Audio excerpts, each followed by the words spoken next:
آپ جانتے ہیں اللہ سے ڈرنے کی برکت، خدا سے جو ڈرے اس کی ہیبت اپنے اور بیگانے سب کے دل میں ڈال دی جاتی ہے۔ آپ کیا سمجھتے ہیں؟ اللہ کے ڈر کو سمجھتے کیا ہیں؟ حضرت سیدنا ابو درداء رضی اللہ تعالیٰ عنہ جب دنیا سے جانے لگے تو رو رہے تھے۔ کسی نے پوچھا کیوں رو رہے ہو؟ اب جانے کا وقت آ گیا اس لیے؟ کہا نہیں، موت کی وجہ سے نہیں رو رہا ہوں، اس لیے رو رہا ہوں کہ میں نے اللہ کے رسول سے سنا ہے کہ اللہ رب العزت کی دو مٹھیاں ہیں جیسا کہ اس کی شان ہے، ایک مٹھی جہنمیوں کی، ایک مٹھی جنتیوں کی ہے۔ میں اس پہ ڈر رہا ہوں کہ میں کس مٹھی میں ہوں، میں جنت والوں کی مٹھی میں ہوں یا میں جہنم والوں کی مٹھی میں۔ حضرت سیدنا ابو ہریرہ رضی اللہ تعالیٰ عنہ رو رہے ہیں دنیا سے جاتے وقت، کہتے اس لیے رو رہا ہوں کہ اللہ اس وقت مجھ سے راضی ہے کہ ناراض ہے۔ جن کے لیے قرآن کہتے رضی اللہ عنہم ورضوا عنہ، وہ ڈر رہے کہ اللہ مجھ سے راضی ہے کہ ناراض ہے۔ ہماری کیفیت کیا ہے؟ دیکھو صحابہ کی احتیاط، پہلے بتا دوں اللہ کے ڈر کا مطلب کیا ہے، آسان سے سمجھاؤں۔ حجت الاسلام امام غزالی رحمۃ اللہ علیہ، شاید خوف خدا پہ بہت تقریر ہوتی ہے لیکن خوف خدا کیا ہے یہ بھی تو ہونا چاہیے۔ اب آپ اس کو سمجھیے، اللہ کا ڈر کیا ہے؟ آپ نے چھری لی، چھری لے کر آپ پھل کاٹ رہے ہیں، پھل کاٹتے وقت خیال آیا چھری بڑی تیز ہے میری انگلی نہ کٹ جائے، اسی کو کہتے ہیں ڈر۔ تو جب آپ کو انگلی کا خیال آتا ہے تو چھری آپ احتیاط سے چلائیں، بلا تمثیل آپ قدم اٹھائیں تو یہ خیال آئے یار ناراض نہ ہو تو قدم احتیاط سے اٹھتا ہے۔ انگلی کٹے گی تو دنیا کا نقصان ہوگا اور رب ناراض ہوگا تو دنیا کا بھی نقصان ہوگا اور آخرت کا بھی نقصان۔ اب اللہ سے ڈر کہ وہ ناراض نہ ہو جائے۔ حضرت فاروق اعظم جب نماز پڑھاتے تھے، نماز 3 صف تک دھک دھک دھک ان کے دل کی آواز آتی، 3 صف تک۔ اللہ کے رسول صلی اللہ علیہ وسلم نماز پڑھتے تھے تو حضور علیہ السلام کی آواز دور تک سنائی دیتی تھی، ایسے جیسے چولہے پہ رکھی ہوئی ہانڈی میں سالن پکتا ہے تو کیسے کھٹ کھٹ کی آواز آتی ہے۔ ایک دن ام المومنین اما عائشہ نے پوچھا یا رسول اللہ یہ آواز کائے کی آتی ہے؟ کہا عائشہ تجھے پتہ نہیں میں کس کے دربار میں کھڑا رہتا ہوں؟ جس کے لیے کائنات بنی ہے اس کے خوف کا عالم یہ ہے، جس کو مالک جنت بنایا ہے اس کے خوف کا عالم یہ ہے۔ آج جو بے خوفی ہے نا، ہر آدمی اس پورے مجمع میں، میں اور ہم سب، میں آپ سے الگ نہیں ہوں، ہم لوگ آپ سے الگ نہیں، یہ ان اللہ والوں کو چھوڑ کر کہتا ہوں، میری اور آپ کی بات کرتا ہوں۔ ہم صرف آپس میں سوچیں کہ ہم روزانہ اللہ کو راضی کرنے کے کتنے کام کرتے ہیں اور اللہ کو ناراض کرنے کے کتنے کام کرتے ہیں۔ ہمیں جنت کی کوئی بشارت نہیں ہے، ہم تو زبردستی 2 نمبر میں ٹھیکیدار بن کے بیٹھے جنت کے، خود کا بھی جنت کا ٹھکانہ ہے کہ نہیں ہے یہ کوئی گارنٹی نہیں ہے۔ جن کو رسول اللہ نے جنت کی ضمانت دی تھی وہ عمر ابن خطاب کے بیٹے کہتے ہیں کہ ہمارا باپ عمر ابن خطاب اپنے بستر کے نیچے ایک چابک رکھا کرتے تھے اور جب رات کو وہ گھر آتے تھے تو چابک اٹھا کر اپنے پیروں پہ مار کر کہتے تھے عمر بتا کہ تو نے اللہ کو کتنا راضی کیا، کتنا ناراض کیا، خدا کی خوشی کے کتنے کام کیے، خدا کو ناراض کرنے کے کتنے کام کیے۔ جب سیدنا فاروق اعظم رضی اللہ تعالیٰ عنہ کی شہادت ہو گئی تو آپ کو نہلانے کے لیے جب تختے پر لٹایا گیا، نہلانے کے لیے تختے پہ لٹایا گیا تو فاروق اعظم کے پیروں پر، ان کے پیٹھ پر چابک کے نشان تھے کہ کسی نے چابک مارا ہو۔ اب بتاؤ جو امیر المومنین ہے، خلیفۃ المسلمین ہے، جانشین رسول ہے، دوسرا جانشین رسول، اللہ کے رسول علیہ السلام کا دوسرا جانشین، وہ کعب احبار کہتے ہیں عمر وہ ہے جس کا ذکر اللہ نے توریت میں بھی فرمایا اور انجیل میں بھی فرمایا، وہ عمر ابن خطاب رضی اللہ تعالیٰ عنہ، ان کے پیروں پر، پیٹھ پر چابک کے نشان۔ اب ان کو کس نے چابک مارا؟ لوگ حیران ہو کر پوچھتے ایک دوسرے سے یہ چابک کے نشان کیا ہے، کس نے مارا امیر المومنین کو چابک؟ تو آپ کے بیٹوں نے روتے ہوئے کہا کسی کی جرت کیا تھی، عمر سے آنکھ نہیں ملا سکتے تھے تو چابک کیا مار سکتے تھے؟ یہ میرے باپ کا طریقہ تھا کہ رات کو گھر آتے تھے تو پیروں پہ چابک مار کر کہتے تھے عمر اس سے پہلے کہ اللہ تیرا حساب لے تو اپنے آپ کو حساب دے، اس سے پہلے کہ قدرت تیرا حساب لے تو اپنے آپ کو حساب دے۔ یہ فاروق اعظم کی فکر تھی۔ ایک مرتبہ ایک دیوار کے پیچھے چھپ کر امیر المومنین فاروق اعظم روتے اور کہتے عمر تجھے لوگ امیر المومنین کہتے ہیں، یہ عاجزی دیکھیں، یہ خشی، لوگ ہمیں ٹائٹل دیتے تو اپنے سینے پھولتے ہیں، ہم تو پھلا ہیں، ہم تو پھلا ہیں، بلکہ کوئی نہ بھی دے تو لوگ زبردستی سیٹنگ کر کے ٹائٹل لیتے ہیں۔ یہاں قدرت نے جس کو اتنا نوازا ہو وہ فاروق اعظم دیوار کے پیچھے چھپ کر داڑھی پکڑ کے کہتے عمر اللہ کی مخلوق تجھے امیر المومنین کہتی ہے اور تو گناہ سے نہیں بچتا؟ قیامت میں تو اللہ کو منہ کیا دکھائے گا؟ حالانکہ یہ آپ کی عاجزی ہے، ورنہ ان کی زندگی میں گناہ کہاں تھا؟ جس نے دوسروں کو گناہ کرنے نہیں دیا وہ کیا گناہ کرتے؟ یہ فاروق اعظم رضی اللہ تعالیٰ کی فکر، بات دور نکلی، ایک بات مجھے یاد آتی، دیکھو صحابہ کتنا ڈرتے تھے، آج ہم غیبت کر لیں، چگلی کر لیں، حرام کھا لیں، کسی کا حق دبا کے بیٹھ جائیں، بہنوں کے حصے دبا کے بیٹھ جائیں، بھائیوں کے حصے کھا جائیں، پھر بھی حاجی صاحب کہلائیں، پھر بھی نمازی صاحب کہلائیں۔ حدیث پاک میں آتا ہے کہ 1 انچ زمین آپ نے کسی کی ہڑپ کی تو 7 طبق زمین کھود کر کے وہ قیامت میں آپ کے گلے میں لٹکائی جائے گی، اور جب تک لوگوں کا حساب کتاب نہیں ہوگا وہ آپ کے گلے میں لٹکی رہے گی۔ 1 انچ زمین کی بات میں کر رہا ہوں، 1 انچ زمین۔ ہر سال حج کو جانا فائدے نہیں دے گا، پہلے فرائض ادا کریں، ہر سال حج کو جانا نفل ہے، بہن کا حصہ دیں، پڑوسیوں کا حق دے، بھائیوں کا حق دے۔ آپ سوچیں تو صحیح، امام اہل سنت اس حدیث کو لکھ کر کے اس پہ تبصرہ کرتے ہیں، میرے عزیزو 10-20 کلو مٹی گردن میں لٹکا دی جائے تو ہم سے برداشت نہ ہو، 7 طبق زمین، اگر 1 انچ زمین ہم نے کسی کی رکھ لی وہ گلے میں لٹکی رہے گی، کب تک؟ 50,000 سال تک۔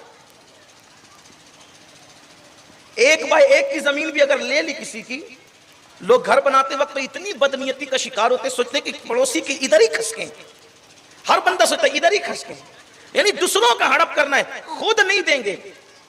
مسلمانوں کو کیا ہو گیا؟ کل تک مسلمان گھر بناتا تھا تو اپنی زمین احتیاطاً چھوڑ کے بناتا تھا، اگر 1 انچ زمین میری چھوٹ گئی، 1 فٹ چھوٹ گئی، کوئی غم نہیں ہے، مگر قیامت کے دن میری پکڑ تو نہیں ہوگی، یہ سوچ کر مسلمان زمین چھوڑ دیتا تھا۔ آج تو کھسکتے ہی جا رہے ہیں، آج مسلمانوں کے دلوں میں کوئی بس دنیا دنیا اتنی رچ بس چکی ہے دنیا کہ اب قبر کا خیال نہ رہا، آخرت کا خیال نہ رہا۔ آئیے کیسے زندگی گزاری ان اللہ والوں نے۔ ایک حدیث مجھے یاد آتی ہے، ایک صحابی ہے میرے آقا علیہ السلام کے، حضور علیہ السلام کے صحابی ہیں، ان کا نام ہے عمر ابن سعد رضی اللہ تعالی عنہ۔ ان کو حمص کا گورنر بنایا تھا امیر المومنین سیدنا فاروق اعظم رضی اللہ تعالی عنہ۔ اب دیکھنا مسلمان کیسے تھے، اسلام کے ماننے والے کیسے تھے، ڈھونڈیے آپ، تلاش کیجئے۔ میں تو آپ کو یہ کہتا ہوں، برا نہیں مانے تو، ہم نے چولے بدل لیے، دل نہیں بدلے، ہم نے چولے بدلے، دل نہیں بدلے۔ چولا بدلنے سے کچھ نہیں ہوتا، چولا بدلنے والے بہروپی ہوتے ہیں، دل بدلنے والے اللہ والے ہوتے ہیں۔ دل بدلیں، فکر بدلے، سوچ بدلیں۔ عمر بن سعد رضی اللہ تعالیٰ کو حمص کا گورنر بنایا۔ گورنر مطلب کیا؟ پورے شہر کا سب سے بڑا سیاسی لیڈر۔ اب ہمارے یہاں تو یہ ہماری اس دنیا میں کہ اگر پورے شہر کا کوئی سیاسی لیڈر بنے تو وہ سوچے کہ سب میں ہی ہڑپ کروں، ہے نا، یہ آج کل فکر ہے۔ میں اس پہ کوئی تبصرہ نہیں کرتا، بلکہ لوگوں کی فکر تو یہ ہے، یار کوئی محلے کا کارپوریٹر بنتا ہے تو وہ گٹر کے پیسے بھی کھا جاتا ہے۔ یہ کیسی صورتحال ہے، لوگوں کو گٹر کا پیسہ بھی نہیں پورتا، یہ صورتحال ہے۔ کسی کا حال یہ ہے وہ بیواؤں کا پیسہ کھا جائے، کسی کا حال یہ یتیموں کا پیسہ۔ ارے اتنا سا پیٹ لائے ہو، 4 انگل کا کھاؤ گے کتنا؟ اللہ کے رسول علیہ السلام فرماتے ہیں کہ انسان کا پیٹ اتنا برا برتن ہے کہ اس کو قبر کی مٹی کے سوا کوئی نہیں بھر سکتا۔ سب ہڑپ کر جاؤ، سب کا چھین کے کھا لو، پیٹ نہیں بھرے گا۔ دوپہر کو کھایا شام کو پھر خالی ہوگا، شام کو کھایا پھر صبح خالی ہوگا۔ اس کو پیٹ کی مٹی، اس کو قبر کی مٹی کے سوا کوئی نہیں بھر سکتا۔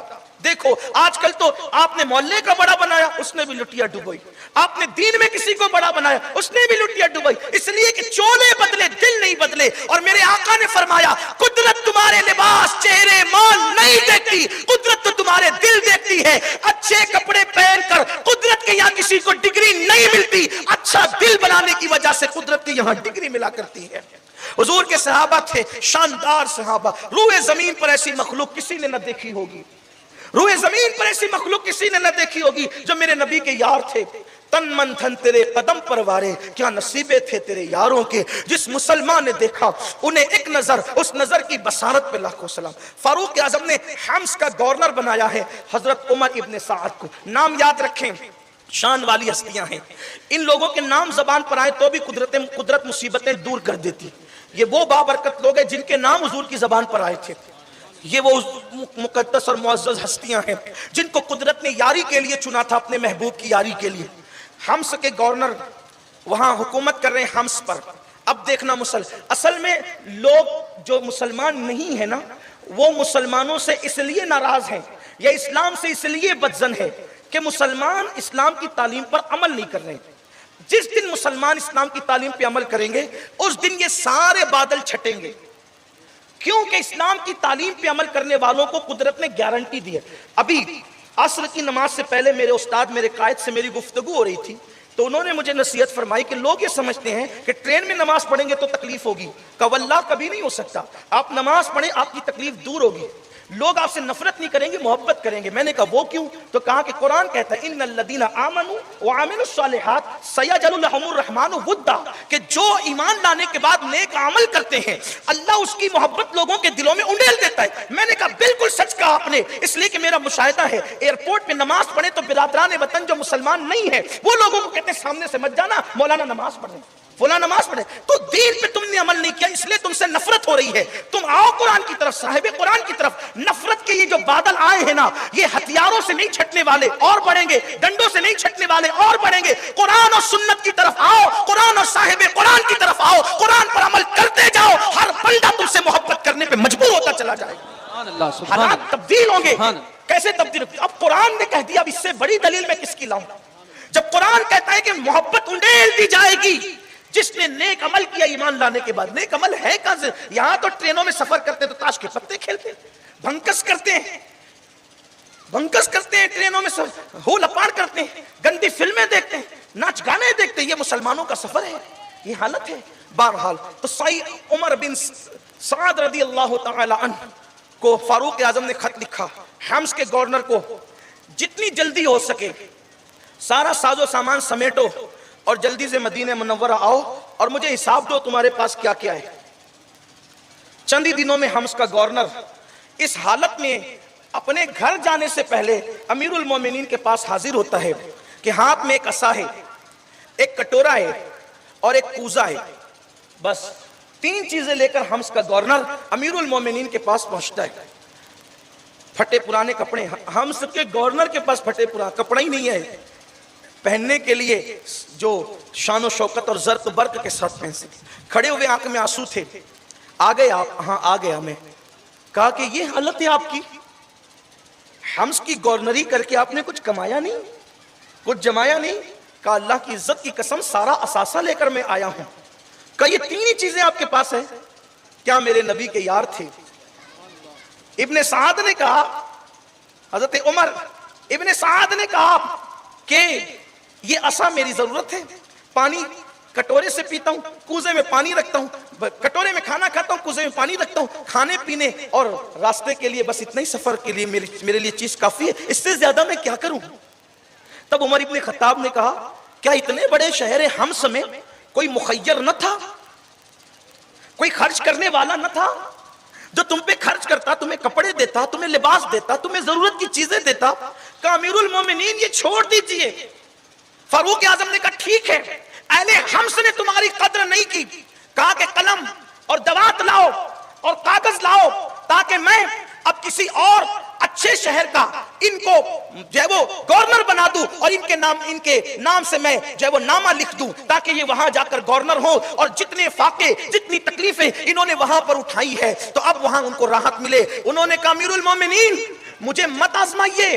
امیر المومنین مجھے مت آزمائیے. مجھے آزمائش میں مت ڈالیے. میں حمص سے آیا ہوں اور اب مجھے چین نہیں ہے. میں بے قرار ہوں. مجھے سکون نہیں ہے. مجھے اطمینان نہیں ہے. ایک جملے نے ایک کام نے مجھے تڑپا دیا ہے ترسا دیا ہے. میں بالکل بے چین اور بے قرار ہو گیا ہوں. اب میں کہیں جانا نہیں چاہتا. اب میں اپنی کٹیا میں اپنی پوری زندگی گزارنا چاہتا ہوں. میں چونکہ رسول اللہ کا صحابی ہوں اب مجھے خوف یہ ہے کہ غلطی مجھ سے حمص میں ہو گئی ایک گناہ مجھ سے حمص میں ہو گیا. میں ڈر رہا ہوں اللہ مجھے اس پہ پکڑ لے گا میری پکڑ کر لے گا. میں اللہ کو منہ کیا دکھاؤں گا؟ رب کی بارگاہ میں کیا حاضری دوں گا؟ اللہ کی عدالت میں کھڑا رہوں گا تو قدرت میرے لیے کیا فیصلہ کرے گی؟ مجھ سے بہت بڑا گناہ ہو گیا ہے امیر المومنین. اس لیے اب میں کہیں کا گورنر بننا نہیں چاہتا. اب میں آپ گوش عافیت میں گمنامی کی زندگی گزار کر کے بس رسول اللہ سے اور اپنے رفیق حقیقی سے ملنا چاہتا ہوں. اب سنو یہاں سے لے کے وہاں تک ہر مسلمان میری مائیں اور بہنیں بھی دل کے کانوں سے سنے. حمص کا گورنر